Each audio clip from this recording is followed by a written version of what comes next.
Crawford. Thank you, Mr. Chairman.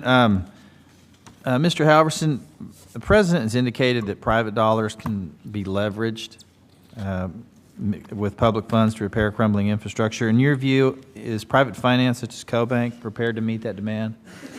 We absolutely are. As I said in my verbal testimony and written testimony, CoBank and the Farm Credit System cannot meet every demand for every project in every place in America.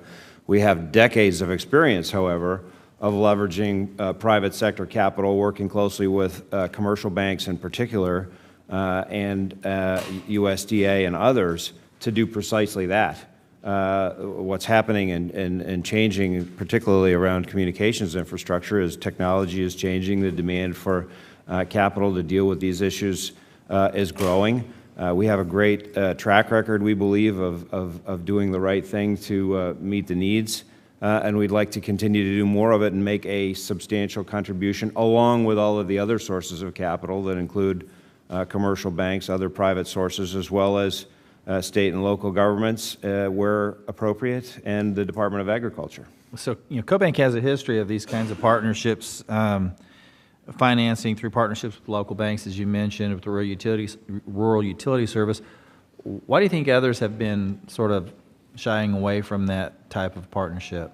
Well, I want to give credit where it's due, right? There are thousands of community banks across the country who do a lot to provide for the needs of their local communities, and regional banks as well. But as you've heard in Ms. Atwell's testimony and other members of the panel here this morning, it's nothing new in the economies of scale problem. There aren't that many people in rural America, so the revenue stream that's possible upon which to make investments and build businesses is much more challenging where population densities are as low as they are in rural America. And in its wisdom, the Congress established the Farm Credit System 101 years ago, and our mission is to meet that fundamental issue and do as much as we possibly can to meet the needs of agriculture and, in the last several decades, infrastructure investment. And we intend to continue to do that and broaden and deepen our partnerships with other capital providers to meet these very substantial needs that you're hearing about this morning.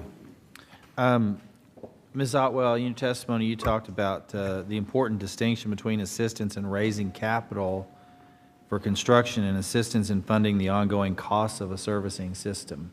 So it's kind of like buying the horse and feeding the horse. Exactly. The initial investment is one thing, but the upkeep is another. Can you talk about that? Why is it not enough to just simply provide cheaper financing to rural systems? Absolutely. Thank you for the question. It does. It takes both. So the initial loan from either public sources or private sources is what helps us put the infrastructure in the ground. But as I talked about in my testimony, with only 3.4 customers per square mile, that's simply not enough customers to provide for the ongoing costs of operating that network, making the loan repayments, et cetera. So we really do need that predictable, sustainable support to make the business case for the loans in the first place and the investment in the first place. I want to stick with you on this one too. If you would kind of explain some of the effects of the shortfalls of the USF, how that's affecting you, other companies like you, and rural communities that you serve. Sure. Just like when I was talking to Mr. Peterson, we have some actual numbers for the shortfalls. For the model side, it's 70,000 rural Americans will get lesser service, 50,000 may get none. For my company alone, it's 551 customers over the next 10 years. And if you're one of those customers, you're likely in some of the highest cost areas that we serve, which means you likely don't have another option. So that is definitely a detriment to rural companies. Companies are having to slow down their investments. When we're making long-term investments like this, any sort of unpredictability definitely is hard to make those long-term investments on. Workforces are reducing in some cases, and so it's really bad for rural consumers. Thank you. Mr. Chairman, I yield back. Chairman yields back. Ms. Adams for 5 minutes.